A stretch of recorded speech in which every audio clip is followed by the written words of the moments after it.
Hello students. तो आज हम एक नया टॉपिक स्टार्ट करने वाले हैं सेकंड चैप्टर का। मैंने आपको बताया था सेकंड चैप्टर को हमने 3 पार्ट में डिवाइड किया है। फर्स्ट पार्ट था एसिड और बेस, उसकी कंप्लीट नॉलेज हम लोग ले चुके हैं। अब हम लोग बात करेंगे पीएच की और फिर लास्ट पार्ट बचेगा सॉल्ट। तो आज हम सेकंड पार्ट के बारे में बात करने वाले हैं, that is pH scale. PH scale एक यूनिवर्सल एसिड बेस इंडिकेटर होता है, ठीक है।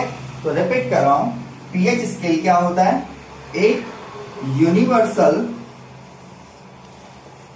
एसिड बेस इंडिकेटर होता है।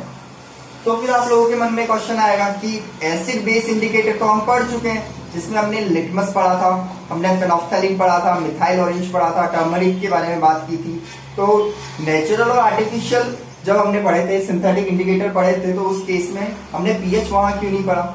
और जब वो इंडिकेटर वहां पर एसिड और बेस को आइडेंटिफाई करने का काम कर रहे हैं, तो पीएच की हमें जरूरत ही क्यों पड़ रही है? तो देखो, इंडिकेटर जो हमने पढ़े थे वो क्या करते थे, अगर आपके पास 2 बीकर है, सपोज एक में एसिड है और एक में बेस है, तो आपको ये बताने का काम करते थे कि किस में एसिड है और किस में बेस है। ये इंडिकेटर्स हमने पढ़े हैं, ठीक है। लेकिन पीएच हमें क्या बताएगा? पीएच ये तो बताएगा ही कि कौन एसिड है और कौन बेस है, लेकिन साथ में ये भी बताएगा कि कौन सा एसिड स्ट्रॉन्ग है और कौन सा एसिड वीक है, या फिर कौन सा बेस स्ट्रॉन्ग है और कौन सा बेस वीक है, ठीक है। तो यहां पर स्ट्रेंथ का, एसिड और बेस की स्ट्रेंथ का पता भी हमें किससे चलेगा? पीएच स्केल से। इसीलिए इसे पीएच स्केल कहा गया है। अब पीएच स्केल की फुल फॉर्म क्या होती है? एक्चुअली ग्रीक लैंग्वेज में पी का मतलब होता है पोटेंज, ठीक है, और एच का मतलब होता है हाइड्रोजन। क्योंकि यहां पर सारी बात हम हाइड्रोजन आयंस के बेसिस पे करेंगे। एसिड क्या रिलीज करता है? H+ ion. तो इसीलिए सारी बात यहाँ हाइड्रोजन आयन के बेसिस पे की गई है, इसलिए इसे बोला जाता है पोटेंज ऑफ हाइड्रोजन। सिंपल, ये है पोटेंज ऑफ हाइड्रोजन। पोटेंज एक ग्रीक लैंग्वेज का वर्ड है। इस ग्रीक लैंग्वेज के इस वर्ड का मतलब होता है पावर। तो हम डायरेक्टली अगर आपको पीएच का मतलब कोई भी पूछे तो क्या होगा? पावर ऑफ हाइड्रोजन आयंस, ठीक है। तो जब भी आप पीएच की बात करेंगे तो वहां पर कितने ज्यादा हाइड्रोजन आयन प्रेजेंट है, हम वो डिस्कस करेंगे उसके अंदर। ओके, अब इससे आगे बात करते हैं। तो फिर डिफाइन क्या हुई? पीएच स्केल क्या हुई? पीएच वैल्यू क्या हुई? तो देखना, पीएच एक यूनिवर्सल इंडिकेटर है जो हमें बताता है कि एसिड और बेस कौन है, लेकिन वो कितना स्ट्रॉन्ग है, उसकी स्ट्रेंथ भी बताता है। स्ट्रेंथ यानी उसकी डिग्री भी बताता है हमें। तो पीएच स्केल क्या है? It measures degree of acidity और basicity of a solution. Okay, ध्यान रखना, पीएच स्केल क्या मेजर करती है? डिग्री ऑफ एसिडिटी और बेसिसिटी ऑफ ए सॉल्यूशन। तो ये सारी चीजें आपको यहां पर मिल जाएगी जो एक्स्ट्रा है। सिंपल इंडिकेटर सिर्फ बताएगा कि एसिड कौन है और बेस कौन है, लेकिन पीएच क्या बताएगी? पीएच उससे एडवांस लेवल बताएगी, उसकी डिग्री ऑफ एसिडिटी भी बताएगी, यानी वो कितना स्ट्रॉन्ग एसिड है या फिर कितना वीक एसिड है, कितनी स्ट्रॉन्ग उसकी बेसिसिटी है या कितनी कम उसकी बेसिसिटी है। तो किसके बेसिस पे बताएगी? हाइड्रोजन आयंस के बेसिस पर। तो मैं यहां पर लिख सकता हूं, एक और लाइन लिख रहा हूं, देखना, पीएच वैल्यू शोज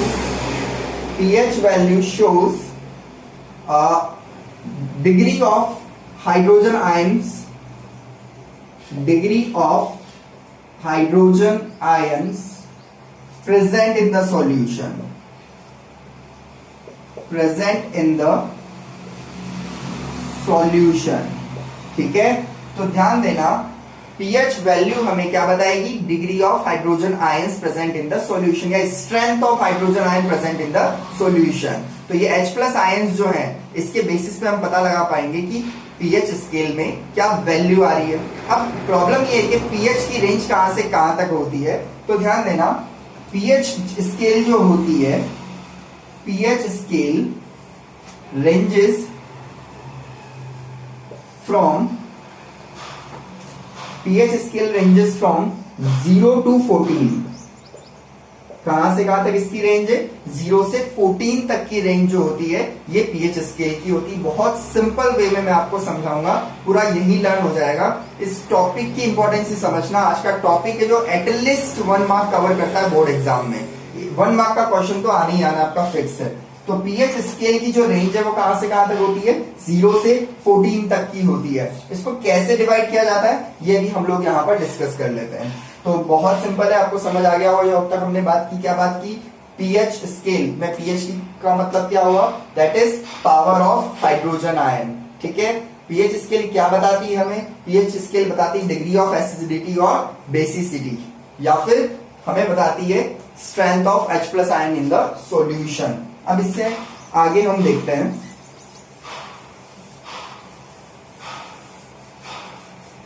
आपके सामने एक स्केल की रेंज पूरी मैं ड्रॉ करने वाला हूं, इस पे ध्यान देना। सपोज कि हमारे सामने एक स्केल है, इस तरीके से हमें ये दी हुई है। ओके,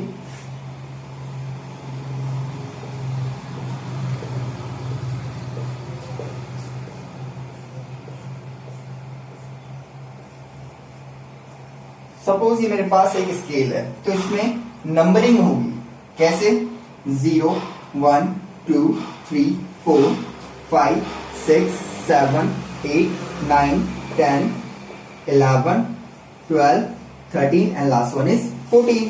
तो अभी हम लोगों ने बात की थी कि जो पीएच स्केल है वो कहां से कहां तक की रेंज की होगी? वो होगी आपकी 0 से लेकर के 14 रेंज तक की। सबसे पहले ये चीज आपको ध्यान होनी चाहिए। अब इसको मिड से ब्रेक कर लो। मिड पे क्या आ रहा है मेरा? 7। तो मैंने 7 नंबर को एक सेंटर पॉइंट मान लिया। ठीक है, तो जो 7 होगा, अगर मेरी पीएच वैल्यू कभी भी 7 आएगी, कैसे आएगी वो हम डिस्कस करेंगे। अगर कभी भी पीएच वैल्यू 7 आती है तो इसका मतलब क्या होगा?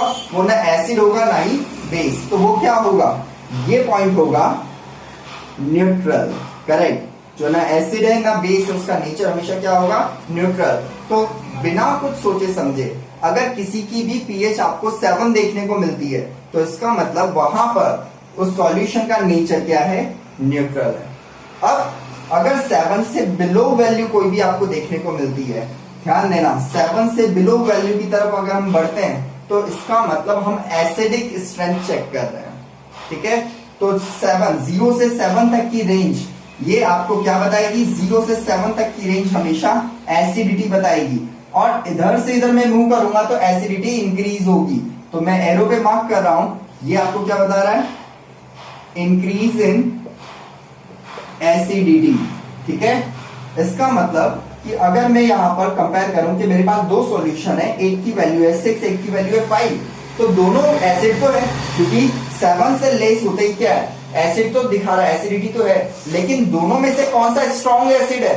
तो 5, जिसकी पीएच वैल्यू कम होगी वो स्ट्रॉन्ग एसिड होगा। ये हमेशा ध्यान रखना, क्योंकि एसिडिटी किधर इंक्रीज हो रही है? जब मैं न्यूट्रल से दूर जा रहा हूं। ठीक है, तो ऑन एन एवरेज हम लोग क्या करते हैं? इस रेंज को लेते हैं। ये जो होती है ये वीक एसिड की रेंज होती है।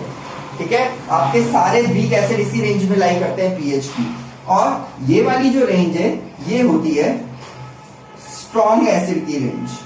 ओके, तो वीक और स्ट्रॉन्ग एसिड की जो रेंजेस है ये आपको ध्यान रखनी ही है। अब इससे आगे बात करते हैं। नेक्स्ट क्या हो रहा है? 7 से हायर साइड जाऊं तो क्या? ऑब्वियस सी बात है, अगर 7 से लो साइड पे मेरा एसिडिक नेचर शो होता है तो 7 से हायर साइड पे कौन सा नेचर शो होगा?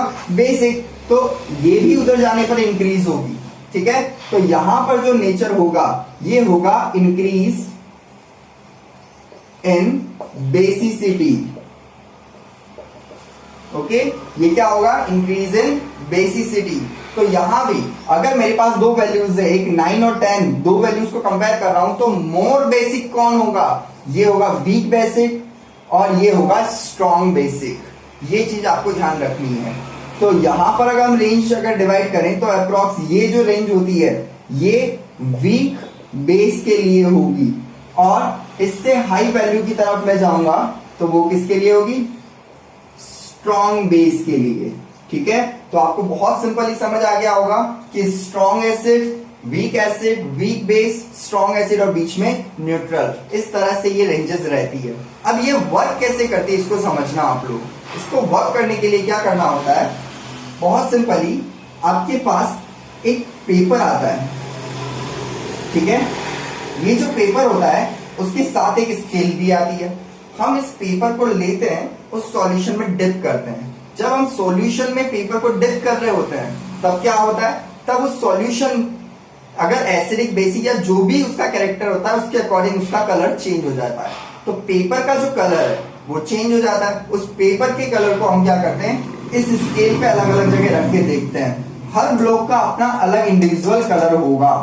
रिपीट कर रहा हूं, यहाँ पर हर ब्लॉक का अपना एक इंडिविजुअल कलर होगा और कलर जो होगा वो आपको इंडिकेट कर देगा कि उसका कौन सा नंबर मैच हुआ है। ठीक है, एक बार फिर से डिस्कस कर रहे हैं। हमने क्या लिया, हमने पीएच पेपर लिया।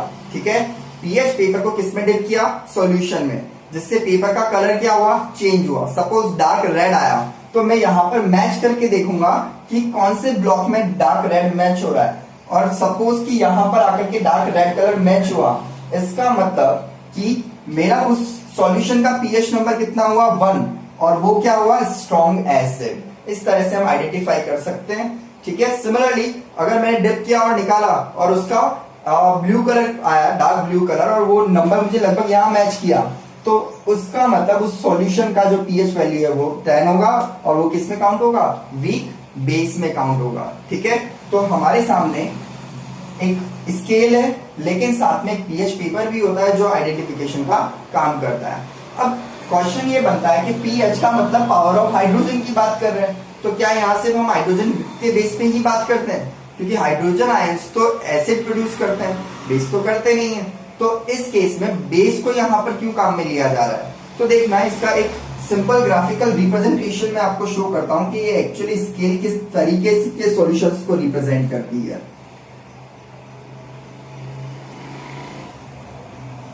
ये वही पीएच स्केल है और इसको मैंने मार्किंग दे दी 0, 7 और ये 14।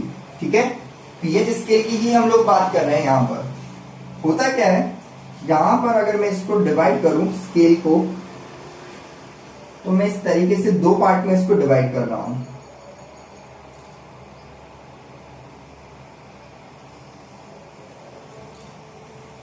ठीक है, जो अपर पार्ट है उसको मैं सॉलिड कर रहा हूं। तो ये जो अपर पार्ट है, इसको जो ऊपर हाफ पार्ट है, इसको हमने क्या कर दिया, सॉलिड कर दिया।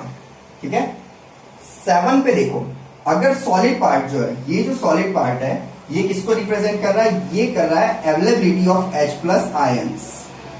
ठीक है, तो सॉलिड पार्ट इसको रिप्रेजेंट कर रहा है यहाँ पर अवेलेबिलिटी ऑफ H+ आयंस। लेकिन ये जो ब्लैंक पार्ट आपने छोड़ा, ये किसको रिप्रेजेंट कर रहा है, ये रिप्रेजेंट कर रहा है अवेलेबिलिटी ऑफ OH- आयंस। ठीक है, होता क्या है, जब हम 0 वाली साइड में आते हैं तो यहां पर देखो H+ आयंस की अवेलेबिलिटी बहुत ज्यादा है।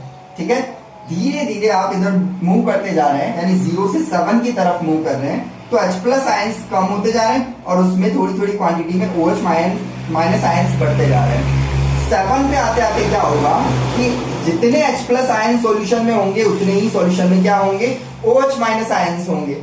ठीक है, और इस वजह से H+ और OH- एक दूसरे को न्यूट्रलाइज कर देगा और इसलिए ये वाला पॉइंट आपका कौन सा बना, न्यूट्रल पॉइंट। ओके, तो यहां पर हमने बात OH- आयंस, ऐसा नहीं कि एसिड में नहीं है, लेकिन वहां पर H+ आयंस जो है ये आपका उसको लीड करते हैं सॉल्यूशन को। अब इससे आगे चले तो क्या हो रहा है, देखो H+ आयंस कम होते जा रहे हैं और एक टाइम ऐसा आएगा जब H+ आयन अवेलेबल नहीं होंगे, लेकिन उस वक्त लीड कौन कर रहा है, उस वक्त OH- आयन लीड कर रहे हैं। ठीक है, तो ऐसा नहीं है कि बेस है तो उसमें H+ नहीं होगा, लेकिन OH- उसको न्यूट्रलाइज कर देते हैं, इस वजह से ये प्रॉब्लम आती है। तो हम डायरेक्टली इनडायरेक्टली में ये बताना चाह रहा हूं कि पीएच स्केल में हम किसकी कॉन्सेंट्रेशन के बेस पे बात करते हैं, हम हमेशा H+ आयंस की कॉन्सेंट्रेशन के बेसिस पे ही बात करते हैं। ये आपका पीएच स्केल से रिलेवेंट हुआ। ठीक है, तो पीएच स्केल में सबसे पहला पॉइंट जो ध्यान आपको होना चाहिए वो क्या, power of hydrogen. Second, pH scale क्या मेजर करती है, डिग्री ऑफ एसिडिटी और basicity of the solution. Next, अगर किस पीएच स्केल की रेंज पूछी जाए तो कहां से कहां तक होती है? 0 to 14। जो पीएच स्केल होती है उसमें अगर 0 to 7 तक की रेंज अगर आपको मिलती है तो वो एसिड होगा या बेस। तो अगर पीएच मेरे सामने 0 to 7 है तो वो एसिड होगा। अगर एग्जैक्टली पीएच वैल्यू 7 आती तो वो क्या होगा? वो न्यूट्रल सॉल्यूशन होगा। और अगर पीएच की वैल्यू मेरे पास 7 से 14 के बीच में आती है तो वो एक बेसिक कैरेक्टर शो करने वाला सॉल्यूशन होगा। ठीक है, तो मैं यहाँ पर आपके सामने एक क्वेश्चन, बहुत सिंपल सा क्वेश्चन देता हूं कि आपके सामने दो सॉल्यूशन लिए हम लोगों ने। पहले कंटेनर में सॉल्यूशन ए है और दूसरे कंटेनर में जो सॉल्यूशन है हमारा वो है बी। ठीक है, सपोज कि इसकी पीएच आपको गिवन है दैट इज 3.5 और इसकी पीएच गिवन है आपको 5.5। दोनों में से कौन स्ट्रॉन्ग एसिड है? आंसर है फटाफट, दोनों में से कौन स्ट्रॉन्ग एसिड है? 3.5 या 5.5? डेफिनेटली जो स्ट्रॉन्ग एसिड है वो मेरा कौन सा होगा? 3.5 होगा। सिमिलरली हमने एक और कंटेनर लिया, ठीक है, दो कंटेनर और लिए, जस्ट आपकी प्रैक्टिस के लिए क्वेश्चन करवा रहा हूं। सपोज इसका सी और डी हमने मार्किंग कर ली। इसकी पीएच वैल्यू मुझे गिवन है 8.8 और इसकी पीएच वैल्यू मुझे गिवन है 12.1। तो दोनों में से कौन स्ट्रॉन्ग बेस है? तो ऑब्वियस सी बात है जिसकी वैल्यू हायर होगी वो स्ट्रॉन्ग बेस होगा। तो देखना, बेस में हम हायर वैल्यू की तरफ जाते हैं जबकि एसिड में हम लोग लोअर वैल्यू की तरफ जाते हैं पीएच की। सिंपली आपको समझ आ गया। अब हम बात करते हैं पीएच स्केल के हमारी रूटीन लाइफ में, डेली लाइफ में क्या क्या यूजेस है। ये बहुत ही इंपॉर्टेंट पार्ट है, इसको बिल्कुल भी हम मिस नहीं करेंगे। टॉपिक है importance of pH in everyday life. PH का हमारी लाइफ में बहुत ही इंपॉर्टेंट रोल होता है। ठीक है, कैसे देखते हैं। सबसे पहली चीज, कुछ पॉइंट मैं आपको यहाँ पर लर्न करवाता जाऊंगा और आपको ध्यान रखने हैं, बहुत अच्छे से याद हो जानी चाहिए आपको। क्या है? फर्स्ट पॉइंट है कि ह्यूमन बॉडी जो होती है, human body work between pH range of 7 to 7.8। ठीक है, हमारी बॉडी जो है एक नॉर्मल, एक हेल्दी पर्सन अगर उसकी बॉडी वर्क करेगी तो उसकी पीएच स्लाइटली बेसिक होगी, ये हमेशा ध्यान रखना। ठीक है, एसिडिक पीएच पे हमारी बॉडी वर्क नहीं कर सकती, स्लाइटली बेसिक 7 to 7.8 रेंज के बीच में हमारी ह्यूमन बॉडी वर्क करती है। Second, pH of blood. Human blood जो होता है उसकी पीएच अप्रॉक्स 7.4 होती है। ठीक है, इसके बीच में वो रेंजेस रहती है। कितनी? 7.4, 7.35 से लेके 7.45 तक हो सकती है। लेकिन आपको डायरेक्टली पूछा जाए कि what is the pH of the blood, तो ये होगी 7.4। सिंपल। नेक्स्ट पॉइंट मैं आपके लिए यहां पर कवर कर रहा हूं, दैट इज एसिड रेन। अब एसिड रेन क्या होती है? आपने कई बार सुना होगा कि ताजमहल जो है, जो व्हाइट मार्बल का बना हुआ है, वो थोड़ा सा येलो होता जा रहा है धीरे धीरे। क्यों? क्योंकि वहां पर क्या, एसिड रेन का इफेक्ट होता है। अब कई बार आपने घर में भी सुना होगा, बड़े लोग हमें बोलते हैं, इंस्ट्रक्ट करते हैं कि पहली बारिश में कभी भी बाहर नहीं निकलना चाहिए। क्यों? क्योंकि जो फर्स्ट रेन होती है वो क्या हो सकती है? एसिड रेन हो सकती है। क्यों होती है एसिड रेन? पहले ये समझते हैं, फिर उसकी पीएच की बात करेंगे। एक्चुअली एनवायरमेंट में होता क्या है? मॉइस्चर मेनली, तो वाटर वहां पर अवेलेबल होता है। ठीक है, और क्या होता है? पॉल्यूटेंट्स रहते हैं। तो बहुत सारी ऐसी गैसेस होती है जो वहां पर एनवायरमेंट में अवेलेबल होती है। फॉर एग्जाम्पल SO2 ले लो आप, या फिर CO2 ले लो। ठीक है, SO2 और CO2 दोनों क्या है? नॉन मेटेलिक ऑक्साइड्स है। ठीक है, ध्यान देना, वाटर के साथ कौन डिसॉल्व हो रहा है? Non metallic oxides. और इसी चैप्टर में हमने बात की थी, non metallic oxides are acidic in nature, और इसीलिए वो क्या बना लेते हैं? एसिड बना लेते हैं। ठीक है, तो होगा क्या? क्लाउड्स में क्या है हमारे पास? वाटर, साथ में क्या गई? पॉल्यूशन की वजह से SO2 और CO2 गई, और क्या बन गया? एसिड। तो रिएक्शन देखते हैं क्या होती है एसिड रेन में। सबसे पहले तो वाटर के साथ ऐड किया SO2, तो ये बनाएगा H2SO3 एसिड। ठीक है, ध्यान रखना, H2SO4 नहीं बोला मैंने, H2SO3, ठीक है। तो हाइड्रोजन सल्फेट नहीं बनता, हाइड्रोजन सल्फाइड बनता है। नेक्स्ट, सिमिलरली वाटर के साथ अगर CO2 गैस रिएक्ट करती है तो ये क्या बनाती है, ये बनाती है H2CO3, ठीक है। H2CO3, ये दोनों के दोनों वीक एसिड होते हैं, ठीक है, वीक एसिड होते हैं और ये लगभग फर्स्ट रिंग में आते ही आते हैं। लेकिन स्लाइटली अगर एसिड है तो हमें कोई प्रॉब्लम नहीं है, हमें कोई फर्क नहीं पड़ता अगर थोड़ा बहुत एसिड आ जाए तो, ठीक है। कहां तक फर्क नहीं पड़ता, कब तक आप इसको लेकर के चल सकते हैं, वो पीएच रेंज आप मुझे बता दीजिए। तो बहुत सिंपली अगर मैं यहां पर बात करूं तो ध्यान देना, अगर जो रेन वाटर है इसकी पीएच लेस देन 5.6 हुई तो उस वक्त जो रेन होगी वो कौन सी रेन होगी, वो एसिड रेन होगी, ठीक है। ध्यान रखना, रिपीट कर रहा हूं, आपसे पूछा जाएगा, 1 मार्क क्वेश्चन होता है कि नॉर्मल रेन और एसिड रेन में क्या डिफरेंस है। तो भैया अगर पीएच जो है वो 5.6 से ज्यादा है तब तो कोई दिक्कत नहीं है, तब तो वो एक नॉर्मल रेन होने वाली। लेकिन अगर पीएच जो है वो 5.6 से कम हो जाएगी तो ऐसी रेन कौन सी रेन होगी, वहां पर एसिड रेन होगी और उसकी रिएक्शन क्या होगी, ये उसमें रिएक्शन होने वाली है, ठीक है। तो अब इसका सॉल्यूशन क्या है, तो क्या किया जाता है कि कॉन्टिन्यूसली एनवायरमेंट की पीएच को चेक किया जाता है। जब भी पीएच लगता है कि 5.5 या 5.6 से लेस आने वाली है तो उस वक्त वहां पर एसिड है तो न्यूट्रलाइज किससे करूं, बेस। तो उस वक्त वहां पर क्या किया जाता है, बेस का स्प्रे करवा दिया जाता है। कैसे, ऑब्वियस सी बात है, हेलीकॉप्टर वगैरह से। तो चॉपर जो होता है उससे स्प्रे किया जाता है बेस का, और इस वजह से उसकी पीएच 5.6 से बढ़ जाती है और एसिड रेन होने से बच सकते हैं हम लोग, ठीक है। एसिड रेन के बहुत सारे नेगेटिव पॉइंट है, जिसमें 2 मेन नेगेटिव पॉइंट मैं आपको बताता हूं। तो पहला डिसएडवांटेज क्या है, फर्स्ट डिसएडवांटेज है हमारी बॉडी को हार्म करता है, ठीक है। स्किन कैंसर हो सकता है इससे अगर हम डायरेक्टली कांटेक्ट में आते हैं एसिड रेन के। तो सेकंड डिसएडवांटेज इसका ये है कि जो हमारी बिल्डिंग्स है उनको पूरी तरह से डिस्ट्रॉय कर सकता है, जो हमने बात की ताजमहल हो भी रहा है, ठीक है। और ये हमारी जो फार्मिंग फील्ड जो होते हैं, ठीक है, उसकी सॉइल को भी अनफर्टाइल कर सकता है, तो उसकी फर्टिलिटी मेंटेन करने के लिए भी हमें ये प्रॉब्लम कर सकता है। नेक्स्ट, ये जो एसिड रेन है इसका वाटर फ्लो करते हुए कहां जाएगा, ऑब्वियस सी बात है किसी सी में जाएगा, पॉन्ड में जाएगा, तो वहां की जो एक्वेटिक लाइफ है ये उसको भी डिस्ट्रॉय कर सकता है, ठीक है। तो बहुत ही हार्मफुल होती है एसिड रेन, और इसीलिए हमें पॉल्यूशन पे कंट्रोल करने पे भी ध्यान देना चाहिए ताकि ऐसी गैसेस एनवायरनमेंट में रिलीज ही ना हो, ओके। तो ये है हमारा एसिड रेन का कॉन्सेप्ट। इस स्लाइड में हमने क्या क्या पढ़ा, रिपीट कर रहा हूं। बॉडी की पीएच लर्न हो गई, कहां से कहां तक, 7 to 7.8 तक। ब्लड की पीएच कितनी, 7.4। एसिड रेन कितनी पीएच से लेस होने पर होती है, तो अगर रेन की पीएच 5.6 से लेस होगी तो उस वक्त क्या होगा, एसिड रेन होने वाली है, ठीक है। नेक्स्ट टॉपिक लेते हैं हम लोग, दैट इज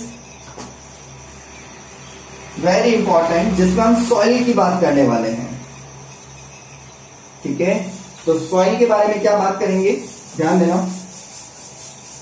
तो फर्स्ट टॉपिक जो आपकी बुक में गिवन है आपको पीएच का रूटीन लाइफ में, वो है पीएच ऑफ सॉइल। सॉइल की पीएच क्या आपको अफेक्ट करती है, बिल्कुल, हमें सॉइल की पीएच काफी अच्छे से अफेक्ट करती है। कैसे, हमारा जो क्रॉप है उसका प्रोडक्शन इफेक्ट होता है वहां पर, ठीक है। तो क्रॉपिंग जो है उसका प्रोडक्शन इफेक्ट ना करे, इसके लिए हमें उसकी सॉइल की पीएच को मेंटेन रखना पड़ता है। फॉर एग्जाम्पल, आपको बोला जाए कि आप लोग राजस्थान में हैं और यहां पर आपको प्लांटेशन करना है, और प्लांटेशन किसका करना है, एप्पल का। तो क्या एप्पल हम यहाँ पर ग्रो कर सकते हैं क्या, नहीं। तो उसके लिए कौन कौन से फैक्टर्स हैं जिनकी वजह से हम यहाँ पर नहीं कर सकते, ऑब्वियस सी बात है, सबसे पहले आप लोग एनवायरमेंटल कंडीशंस की बात करने वाले हैं। लेकिन इसी तरह से हर क्रॉप के लिए एक पर्टिकुलर सॉइल की पीएच चाहिए होती है। क्यों, क्योंकि जो पीएच होती है वो 3 तरह से हम कैटेगराइज कर सकते हैं। सपोज मैंने किया एसिडिक, नेक्स्ट किया न्यूट्रल और नेक्स्ट किया बेसिक। तो ये 3 तरह की पीएच रेंज है मेरे पास सॉइल में।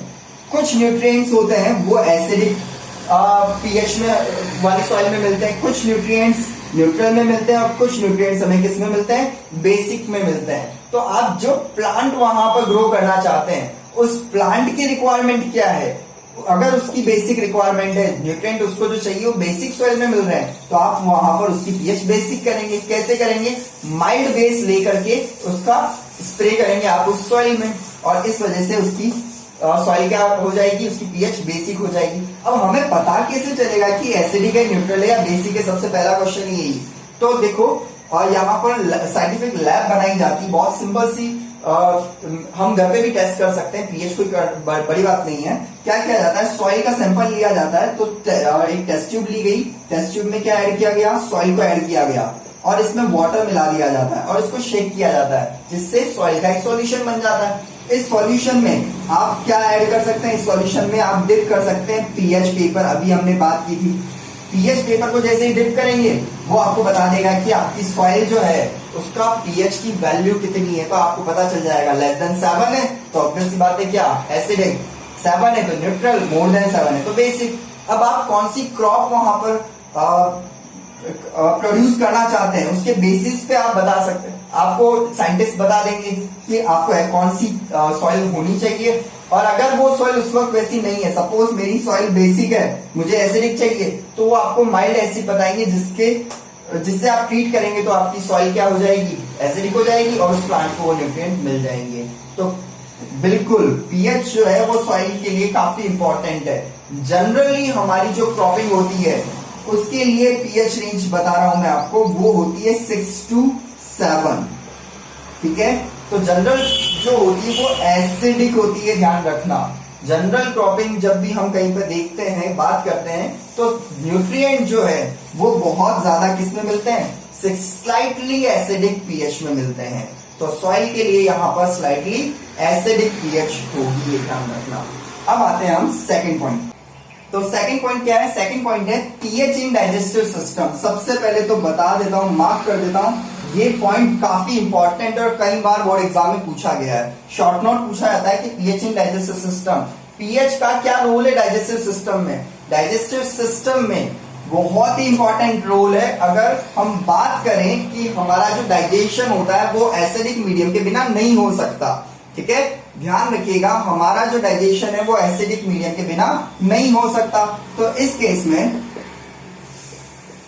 जो हमारा स्टमक है वो क्या प्रोड्यूस करता है, अब सबको लर्न कर लेना है। स्टमक प्रोड्यूस करता है हाइड्रोक्लोरिक एसिड HCl, ठीक है, ये एक स्ट्रॉन्ग एसिड है। रिपीट कर रहा हूं, ये क्या है, स्ट्रॉन्ग एसिड है, ठीक है। तो स्टमक हमेशा क्या प्रोड्यूस करता है डाइजेशन के लिए, हाइड्रोक्लोरिक एसिड HCl प्रोड्यूस करता है, जो एक स्ट्रॉन्ग एसिड है। क्या किया जाए इसका, तो रिलीज होना है, ये तो इसको तो कोई इसकी तो हमें रिक्वायरमेंट है, लेकिन कभी कभी कंडीशन होती है इनडाइजेशन की, ठीक है। कंडीशन किसकी आ जाती है, इनडाइजेशन की। सपोज बाहर का खा लिया, ऑयली खा लिया, फैटी खा लिया, या फिर काफी पुराना फूड हमने इंटेक कर लिया, या फिर ओवर डाइट कर ली, तो इस केस में डाइजेशन प्रॉपर नहीं हो पाता और इस वजह से HCl लार्ज क्वांटिटी में रिलीज होता है, ठीक है। तो HCl की क्वांटिटी बढ़ जाती है और इस सिचुएशन को ही हम लोग बोलते हैं एसिडिटी। तो आपने कई बार सुना होगा, बहुत सारे लोग कभी कभी इस प्रॉब्लम को फेस करते हुए देखे जाते हैं। तो एसिडिटी क्यों होती है, इसका कॉन्सेप्ट समझ आया आप लोगों को। आपका स्टमक हमेशा क्या प्रोड्यूस करता रहता है, HCl, क्यों, क्योंकि उसे डाइजेशन करना होता है। ये HCl नॉर्मल क्वांटिटी में अगर प्रोड्यूस होता है तो कोई प्रॉब्लम नहीं, हमारी बॉडी उसके यूज टू होती है। लेकिन अगर इंडाइजेशन का केस हो और उस वक्त HCl बहुत ज्यादा क्वांटिटी में रिलीज होता है डाइजेस्ट करने के लिए, और ज्यादा क्वांटिटी होने की वजह से एसिड की क्वांटिटी बढ़ जाती है और वो एसिडिटी के लिए रेस्पॉन्सिबल होती है। जब भी एसिडिटी होगी तो हमें बर्निंग पेन होने लगता है एंड साथ में इरिटेशन भी होने लगती है, ठीक है। तो स्टमक में बर्निंग पेन या फिर इरिटेशन जो होता है वो किसकी वजह से होता है? एसिडिटी की वजह से होता है। अब इस एसिडिटी को कैसे हम लोग कंट्रोल करें? ठीक है, तो एसिडिटी को कंट्रोल कैसे किया जा सकता है? सिंपल, एसिड को कंट्रोल करना है कभी भी तो हमें क्या यूज करना है? हमें बेस यूज करना है। लेकिन ध्यान देना, स्ट्रॉन्ग बेस नहीं यूज कर सकते, इसलिए यहां पर क्या यूज किया जाएगा? माइल्ड बेस यूज किया जाएगा, जो काफी हद तक एसिडिटी को क्या कर देगा? माइल्ड बेस यहां पर उसे न्यूट्रलाइज कर देगा। और एक बार ये न्यूट्रलाइज हुआ तो ये पेन और इरिटेशन जो है इससे हमें काफी हद तक रिलीफ मिल जाएगा। ठीक है, कौन कौन से माइल्ड बेस जो हम यहाँ यूज करते हैं? तो जब हमने बेस पढ़ा था तब मैंने आपको बताया था मेनली आपको जो 2 माइल्ड बेस है वो अच्छे से लर्न होने ही चाहिए, कभी भी आपसे पूछा जाए। फर्स्ट है मिल्क ऑफ मैग्नीशिया, फॉर्मूला क्या है? MgOH whole twice, magnesium hydroxide, ये आपको ध्यान रखना है। और सेकंड क्या है? सेकंड है बेकिंग सोडा। सेकंड क्या है? बेकिंग सोडा, फॉर्मूला क्या है?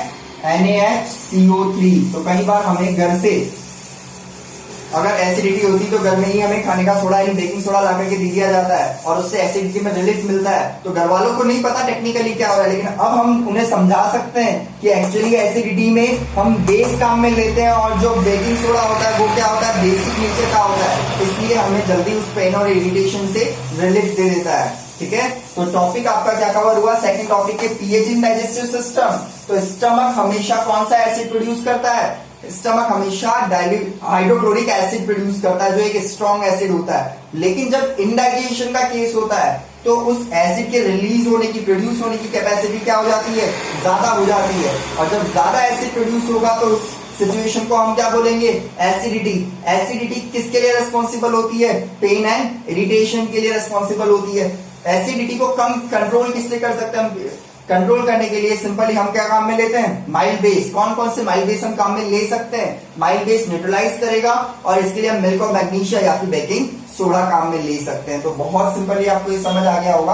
आपका नेक्स्ट टॉपिक होता है टूथ डीके।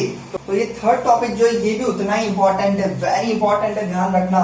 जो फर्स्ट सेकंड टॉपिक था डाइजेस्टिव सिस्टम में पीएच और टूथ डीके, इन दो में से कई बार एक क्वेश्चन बोर्ड में पूछा ही जाता है। आप चाहे तो पुराने पेपर चेक कर सकते हैं। तो change in pH as the cause of tooth decay, pH में चेंज होने के से क्या टूथ डीके होता है? तो सबसे पहले तो हम टूथ के बारे में नॉलेज ले लेते हैं। क्या है टूथ? जो है इसका जो इनेमल बना होता है, टूथ इनेमल, ये बना होता है कैल्शियम फॉस्फेट। तो आपको हमेशा ध्यान रखना है कि टूथ इनेमल किसका बना होता है? 1 मार्क क्वेश्चन है ये सीधा सीधा। तो टूथ इनेमल किसका बना होता है? कैल्शियम फॉस्फेट का बना होता है, which is the strongest part of the body. तो टूथ इनेमल जो है वो हमारी बॉडी का सबसे स्ट्रॉन्ग पार्ट है और इसको हम क्या बोलते हैं? कैल्शियम फॉस्फेट से बना होता है। अब यहाँ पर ध्यान देने वाली बात क्या है? सबसे इंपॉर्टेंट पार्ट जो आपको यहाँ पर ध्यान रखना है वो ये है कि ये कभी भी करोड नहीं हो सकता। ठीक है, तो इसका करोजन पॉसिबल नहीं है, इसे तोड़ा इजीली नहीं जा सकता। हम कितना ही वाटर यूज करें, कितने ही स्पाइसेस यूज करें, अलग अलग तरह की चीजें हम दिन भर में खाते हैं, लेकिन उसमें से कोई भी हमारे टूथ एनेमल पे कोई इफेक्ट नहीं डाल सकता। क्यों? क्योंकि हमारा टूथ एनेमल किसका बना है? कैल्शियम फॉस्फेट का बना है। लेकिन एक चीज इसे करोड़ कर सकती है, वो क्या? वो है एसिड। अगर माउथ में एसिड आ जाए कहीं से भी तो वो एसिड जो है वो आपके कैल्शियम फॉस्फेट को डिस्ट्रॉय कर सकता है, उस टूथ इनेमल को तोड़ सकता है। तो सबसे पहले टूथ इनेमल होता क्या है और वो डीके का मतलब क्या होता है? तो बहुत से लोग ये समझते हैं कि टीथ जब पूरा टूट जाए तो वो टूथ डीके होगा। नहीं, ऐसा नहीं होता। सपोज हम बात करें कि एक ये रफली में स्ट्रक्चर बना के दे रहा हूं आपको, सपोज ये टीथ है। ठीक है, इस टीथ का कोई पर्टिकुलर पार्ट, कोई कॉर्नर हुआ या कोई कहीं से भी कोई एक छोटा सा टुकड़ा हुआ, ये टूट करके अगर अलग हो जाए, ठीक है, तो ये होता है टूथ डीके। पूरा का पूरा टीथ निकल जाए तो उसको हम टूथ डीके नहीं बोलते। ठीक है, तो ये किसी भी टीथ को ब्रेक करना कोई स्मॉल टास्क नहीं है। आपने बहुत से लोगों को देखा होगा कि बहुत से लोगों के टीथ थोड़े बहुत कॉर्नर से टूटे हुए होते हैं, तो आप उनसे बात करेंगे, कभी ना कभी कोई ना कोई वो एक्सीडेंट से सफर किए होंगे, इस वजह से वो ब्रेक हुआ है, अदरवाइज टूथ कभी भी डीके नहीं हो सकते। ठीक है, अब बात करें, चलो ठीक है मान लिया नहीं होते, तो फिर हम पढ़ क्यों रहे हैं यहाँ पर? होता क्या है, हम जब भी कोई भी सब्सटेंस खाते हैं, ठीक है, जनरली फूड जब भी इंटेक करते हैं, तो उसके बाद फूड के कुछ पार्टिकल ना चाहते हुए भी हमारी टीथ के बीच में इंटेंगल्ड हो जाते हैं। रिपीट कर रहा हूं, जब भी हम कुछ भी फूड इंटेक करते हैं तो छोटे छोटे पार्टिकल्स हमें पता भी नहीं चलता और हमारे टीथ के बीच में रह जाते हैं, फंस जाते हैं। अब वो क्या है? वो है फूड पार्टिकल्स। समझना, सारी कहानी यहां से शुरू होती है। क्या फंसा आपके टीथ में? फूड पार्टिकल फंसा। फूड पार्टिकल अगर वहां पड़ा रहेगा तो डेफिनेटली हमारे माउथ में छोटी छोटी माइक्रो ऑर्गेनिजम्स ये हर वक्त रहती है। बैक्टीरिया हो गए, वायरसेस हो गए, तो कई बार बैक्टीरिया की बहुत सारी माइक्रो ऑर्गेनिजम्स क्या रहती है, हमारे माउथ में प्रेजेंट रहती है, हर वक्त रहती है, अभी भी है। ठीक है, तो फूड पार्टिकल को कौन खाना चाहता है? भैया ये फूड जो है आपके तो किसी काम का नहीं रहा क्योंकि बहुत छोटा सा पार्ट है, लेकिन ये माइक्रो ऑर्गेनिज्म के लिए बहुत एक फूड का सोर्स हो गया, एक रिच सोर्स हो गया। ये माइक्रो ऑर्गेनिज्म यानी ये बैक्टीरिया क्या करते हैं, इस फूड पार्टिकल पे अटैक करते हैं। अब ये अटैक करते हैं तो इनके जो फूड का डाइजेशन है वो उल्टा होता है। हम लोग क्या करते हैं, ह्यूमंस पहले इंटेक करते हैं और उसके बाद डाइजेस्ट करते हैं, लेकिन ये लोग पहले ही डाइजेस्ट करते हैं और फिर इंटेक करते हैं। और डाइजेशन के लिए हमने लास्ट टॉपिक में बात की, क्या जरूरत है डाइजेशन के लिए, हमें एसिड की रिक्वायरमेंट है। ठीक है, तो माइक्रो ऑर्गेनिज्म यहां पर क्या करती है, प्रोड्यूस करती है, किसको? एसिड को प्रोड्यूस करती है। ठीक है, क्यों प्रोड्यूस करती है? ताकि वो फूड पार्टिकल को क्या कर सके, डाइजेस्ट कर सके।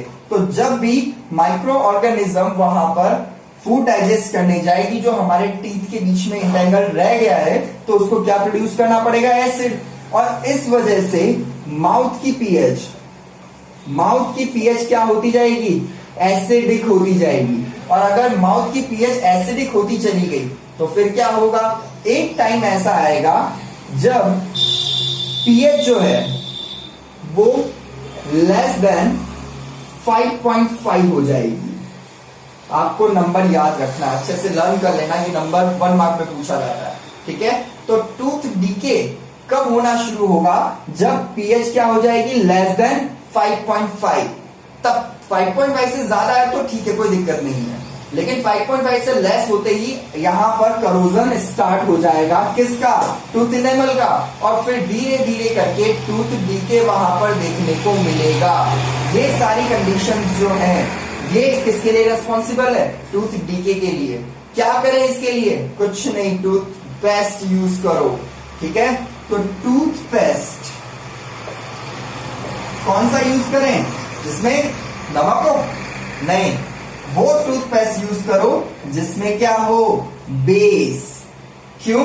क्योंकि बेस ही है जो एसिडिक पीएच को न्यूट्रलाइज करेगा और आपकी बॉडी फिर से कंफर्टेबल जोन में आ जाएगी। तो हमें सुबह और शाम खाने के बाद अच्छे से माउथ वॉश क्यों करना चाहिए, आपको समझ आ गया होगा। उसका रीजन है कि एसिड वहां पर डेवलप ना हो। एसिड अगर 5.5 से लेस हो गया तो समझ लो टूथ डीके स्टार्ट हो गया। और बेसिक टूथपेस्ट क्या होना चाहिए, बेसिक नेचर का होना चाहिए। अगर आपने चेक नहीं किया तो अभी जाके चेक करें क्या आपका जो पेस्ट है, टूथपेस्ट, वो बेसिक नेचर का है या नहीं। एक बार फिर से पूरा समझा रहा हूं, आपको ध्यान देना। क्या बात कर रहे हैं हम लोग, change in pH as the cause of tooth decay, बहुत इंपॉर्टेंट है। टूथ एनेमल किसका बना होता है, कैल्शियम फॉस्फेट का होता है, जो बॉडी का सबसे स्ट्रॉन्गेस्ट पार्ट होता है और उसका करोजन इजीली नहीं होता। जब भी हम फूड इंटेक करते हैं तो क्या होता है, फूड पार्टिकल्स हमारे माउथ में क्या होते हैं, स्टक कर जाते हैं। तो उन फूड पार्टिकल्स को बैक्टीरिया क्या करते हैं, डाइजेस्ट करने के लिए जाते हैं। तो बैक्टीरिया क्या रिलीज करते हैं, एसिड प्रोड्यूस करते हैं। वो एसिड की पीएच अगर लेस देन 5.5 हो गई तो उस केस में क्या स्टार्ट हो जाएगा, तो वहां पर टूथ डीके स्टार्ट हो जाएगा। अब टूथ डीके से कैसे हम लोग अपने आप को सेफ रख सकते हैं, तो सिंपली आपको क्या यूज करना चाहिए, टूथपेस्ट वो यूज करना चाहिए जो क्या हो, बेसिक इन नेचर हो। तो ये था आपका पीएच रेस्पॉन्सिबल होती है किसके लिए, टूथ डीके के लिए। अभी फोर्थ पॉइंट और बाकी है। नेक्स्ट पॉइंट जो है ये आपको बताता है कि कैसे एनिमल अपनी सेल्फ डिफेंस के लिए भी पीएच का यूज करते हैं। फोर्थ पॉइंट है use of pH by animals and plants in their self defence. तो एनिमल और प्लांट्स जो होते हैं वो अपनी सेल्फ डिफेंस के लिए क्या कर सकते हैं। सबसे पहले कौन कौन से एनिमल और प्लांट ऐसा करते हैं, आपको कुछ एग्जांपल देता हूं। आपने कभी भी देखा होगा एंट स्टिंग। एंट स्टिंग जब भी होता है तो एक बर्निंग पेन होता है। सपोज एंट स्टिंग करके गई है यहाँ पर, तो वहां पर बर्निंग पेन होना शुरू हो जाता है। नेक्स्ट बी स्टिंग, बीज के केस में भी ऐसा होता है। तो ये तो हुआ एनिमल। प्लांट कौन सा हो सकता है, नेटल प्लांट जो होता है, अगर आप इसके स्पाइक्स को टच कर लो तो भी बर्निंग पेन होने लगता है। तो ये सब अपनी सेल्फ डिफेंस के लिए हमारी बॉडी में क्या रिलीज करते हैं, ये एसिड रिलीज करते हैं। और वो एसिड जो रिलीज होता है उसकी वजह से बर्निंग पेन होता है। तो आपने कभी भी देखा होगा कि जब भी एसिड बॉडी में रिलीज होता है, चाहे वो बी स्टिंग से हो चाहे एंड स्टिंग से, जब बर्निंग हो रही होती, बर्निंग पेन हो रहा होता है वहां पर, तो हमें घर वाले क्या बोलते हैं सबसे पहले कि भैया एक पुरानी कोई भी मेटल पीस लो और उसके ऊपर फेरना शुरू कर दो। क्यों, क्योंकि उन्होंने क्या रिलीज किया है, एसिड रिलीज किया है। और वो जो मेटल पीस या वो की हम वहां पर यूज करने वाले हैं उस पे क्या है, मेटेलिक ऑक्साइड है। And metallic oxides are basic in nature. तो एनिमल अपनी सेल्फ डिफेंस में एसिड रिलीज करते हैं और उसके रिलीफ के लिए हम लोग उस पे क्या अप्लाई करते हैं, बेस। कुछ नहीं मिले तो माइल्ड बेस की फॉर्म में हम लोग यूज करते हैं बेकिंग सोडा। ध्यान रखना, बेकिंग सोडा हमेशा एज माइल्ड बेस यूज कर सकते हैं कभी भी आपको कहीं भी एसिड को न्यूट्रलाइज करना है तो बेकिंग सोडा इसको क्या करता है, एसिड के इफेक्ट को कम करता है, जिससे वो जो बर्निंग पेन है उसमें हमें थोड़ा रिलीफ मिल जाता है। ठीक है, तो यहाँ भी देखो एनिमल्स भी क्या करते हैं, एसिडिक पीएच यूज करते हैं अपने सेल्फ डिफेंस के लिए। ये आपको हर वक्त ध्यान रखना है। ये तीनों के तीनों मेथेनोइक एसिड यूज करते हैं। क्या बॉडी में रिलीज करेंगे, कौन सा एसिड रिलीज करेंगे, मेथेनोइक एसिड, जिसको हम फॉर्मिक एसिड के नाम से भी जानते हैं। ठीक है, इसी का एक और नाम है फॉर्मिक एसिड। फॉर्मूला होता है HCOOH। ध्यान रखना, HCOOH that is formic acid. Formic का मतलब फॉर्मिकस से बना है। फॉर्मिकस का मतलब होता है एंड, रेड एंड जो होती है उसका हम फॉर्मिकस बोलते हैं, उसी से फॉर्मिक एसिड बना है। तो इसी के नाम पर इसका नाम रखा गया फॉर्मिक एसिड। ये तीनों यही एसिड रिलीज करते हैं। ठीक है, तो ये थी पीएच स्केल। तो आपको अच्छे से पीएच स्केल समझ आ गई और पीएच वैल्यू के, इस पीएच के क्या क्या हमारी रूटीन लाइफ में यूजेस है ये भी आपको अच्छे से समझ आ गया होगा। फर्स्ट था हमारी बॉडी की पीएच कितनी, बॉडी की पीएच हमने रेंज कहां से कहां तक ली थी, ये 7 to 7.8। ब्लड की पीएच कितनी, 7.4। एसिड रेंज कितनी पीएच से लेस होने पे होती है, 5.6 से लेस होने पे होती है। सॉइल की पीएच जनरली हम कितनी रखते हैं, 6 to 7, स्लाइटली एसिडिक। जो डाइजेस्टिव सिस्टम है उसमें HCl रिलीज होता है, ये हमने बात की। और साथ ही उससे और एसिडिटी को कम करने के लिए हम लोग क्या यूज करते हैं, milk of magnesia, mild base. ठीक है, MgO छोटा इस फॉर्मूला लर्न रखना है। नेक्स्ट हमने टूथ डीके की बात की और लास्ट हमने बात की एनिमल सेल्फ डिफेंस की। तो ये था आज का लेक्चर। आई होप आपको अच्छे से समझ आ गया होगा। इसके नोट्स नीचे वीडियो के डिस्क्रिप्शन में आपको मिल जाएंगे। Thank you.